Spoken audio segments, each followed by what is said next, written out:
Is that the best round you've ever played at the Open? Yes. It's the best round I've played on the links golf course ever. Yeah. Well, it felt just as good before.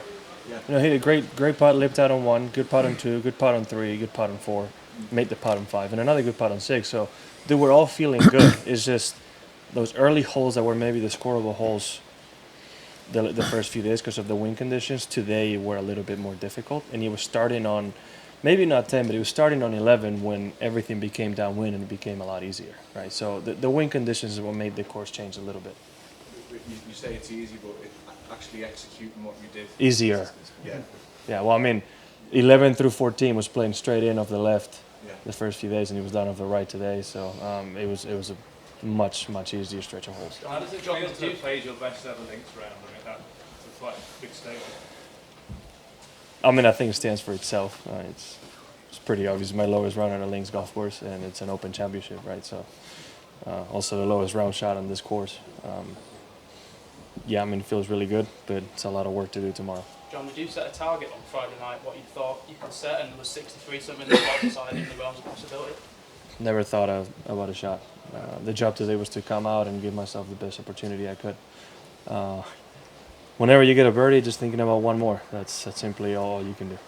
Are you thinking at all how the heck did Brian Hartman get to 10 yesterday? No. I mean, we've all seen good round of golf, and we've all played it. So I could imagine how he did it. You know, he played really good golf, and then you have a couple breaks that you need to go your way, and he did. I mean, it's that simple. Before today, did you know that nobody had shot lower than 65 here, and knowing you're low of them? Yeah, I heard it. I heard about it. Yeah. Was it the relief of not playing with Rory half joking?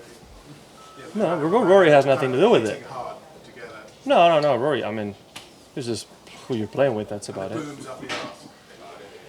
Well, I mean, I can tell you right now, I wasn't the only one thinking that.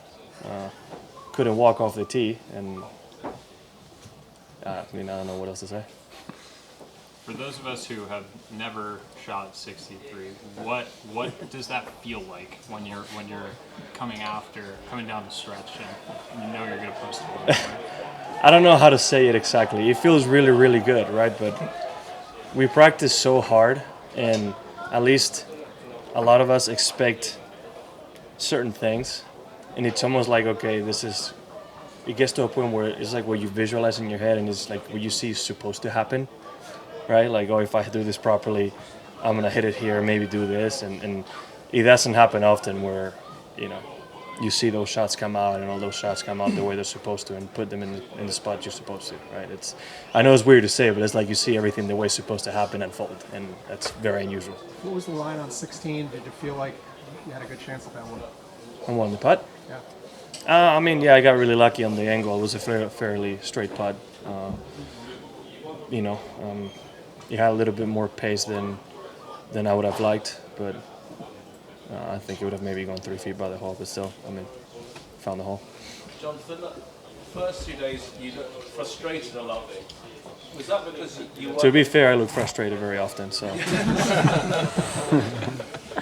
Did you feel that you weren't getting your rewards in the first 2 days, and so did you feel that something like this might happen, or have you just played a lot better today? Or how did you go from that to No. I was playing good golf, and I knew what I was capable of. I was frustrating because the shots that it was basically mistakes that I made. Right, that was it. I gave up the shots that in major championships are very costly, and that was mainly it. That's what I was feeling. Right, I knew I was playing better, and I knew my swing and my game felt better than the scores I was shooting. Right, I mean, if yesterday's finish isn't an example, right? I'm 2 under, hit the fairway on 18, have a chance to finish 3 under, and make a stupid bogey from 30 yards away. Right, so that's just a little example of it. Today was the complete opposite, obviously. Well, it's a lot of golf to go, so honestly, I'm just gonna enjoy the afternoon with my family.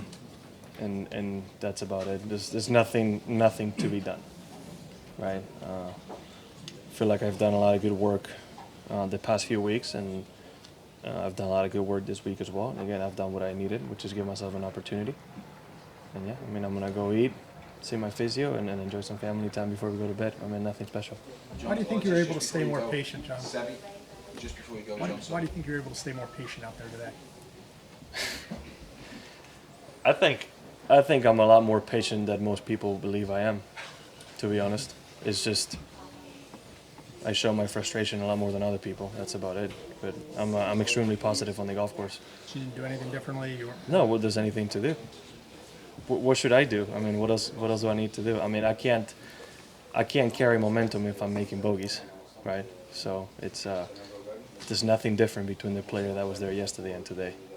Not one difference. John, apologies. Last question now, and then that's it. Thank you. Just before you go, just to give context to your 63, Sevi never shot 63 in Open. I think you might be the first Spanish golfer to shoot 63 at an Open. It's a huge historical moment when you put it into that context. I'd rather win 3 times than never shoot 63.